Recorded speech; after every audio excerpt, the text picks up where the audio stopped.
If you want to save the world, you better find yourself a girl who doesn't mind. Nice Guy Johnny, a small, independent film made for about $25,000 and starring a pair of mainly unknown young actors. The biggest name in this is Edward Burns, who acted, wrote, produced, and directed this little film. Indie films are a mixed lot. You either like them or you don't. And they seem to be getting less and less attention as the commercialism of film continues. Thankfully, there are those gems that get past indie status and get enough spotlight to get noticed by bigger crowds. This was a big thing back in the early 90s. We had many directors coming out with small projects that made a ton of money.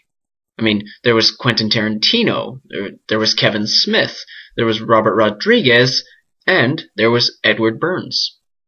Burns has had a very mixed career, and while he gave a famous and brilliant performance in Saving Private Ryan, his resume has grown to include, in his own words, a few dog-shit movies.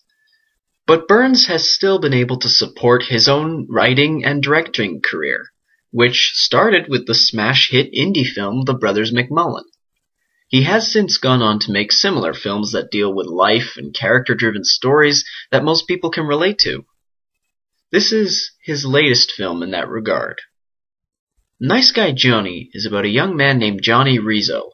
He hosts a small sports talk show on the radio and is engaged to Claire, who wants him to take an interview at a well-paying job that will cause him to give up his dreams of making it on the radio. He goes to New York on the weekend of the interview and runs into his uncle. Terry is concerned that his nephew is fast-forwarding through life and introduces him to a pretty, free-spirited girl named Brooke. Johnny, through interactions with his uncle and Brooke, is then faced with choices that he thought he had already made. This sounds a bit dull to some of my viewers, I'm sure, and there have been many films that deal with these topics. But each new film is a new opinion and new set of characters. The movie's well filmed, well acted, and for the most part, well written. My big problem was the storyline revolving around the fiancée herself. Her character was decently performed by the actress, but the writing got a bit lazy when dealing with her character in terms of cliches. But overall, the writing was quite engaging. The real element that made me like this film, though, was the character of Uncle Terry. Edward Burns is a great actor, and it was a real joy to see him on screen. Burns always seems to have these little quirks in every movie he directs himself in. But what's brilliant about it is how he evolves in his performances. I mean, if he'd made this movie 18 years ago, he would likely have been playing Johnny himself.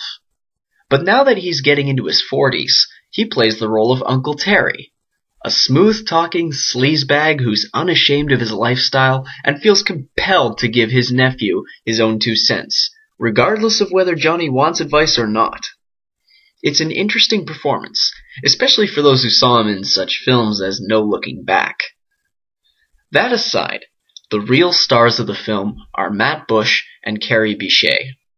They are 2 young actors who were willing to take small paychecks and basically do their own makeup and wardrobe for the project, and they deliver their lines with natural ease. Both feel really at home in front of the camera, and I enjoyed their interactions together.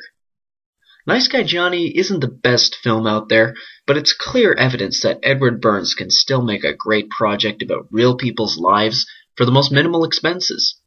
As for the 2 leads, I wish them all the best. They both did a great job in this movie, and I hope their careers blossom. I highly recommend this film for one of those nights when you want to see a film that understands how different people view life and how they interact with changes in their lives. Summer of '07, when I found out there was heaven in your heart. I told you mine is on my sleeve, but it's easier to see it in the dark. Don't you give it up, give it up, give it up.